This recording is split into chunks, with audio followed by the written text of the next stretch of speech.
সুবহানাল্লাহ, রাত্র 3টা বাজে।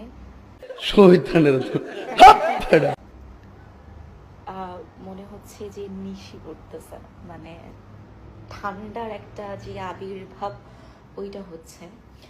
এরকম একটা মেয়ে যদি আমার ব্যাটার বউ হতো। অ্যান্ড আমি এতক্ষণ বারান্দায় দাঁড়িয়ে থিঙ্ক করতেছিলাম আফটার তাহাজ্জুদ, যে যেখানে আমি একটা মানুষ আমার জায়নামাজে গড়াগড়ি দিয়ে অজস্র চোখের পানি ফেলছি, সেখানে হয়তো যে বা যারা আমার কোমল হৃদয়ে দাগ কেটেছে তারা হয়তো এসি 22-24 দিয়ে রুম কনকনে ঠান্ডা করে শান্তির ঘুম ঘুমাচ্ছে।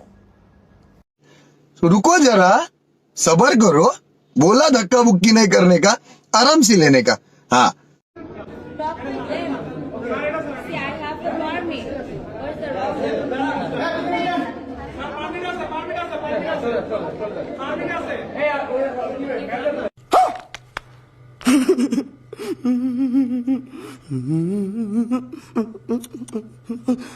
खत्म। Bye bye, tata, goodbye, गया।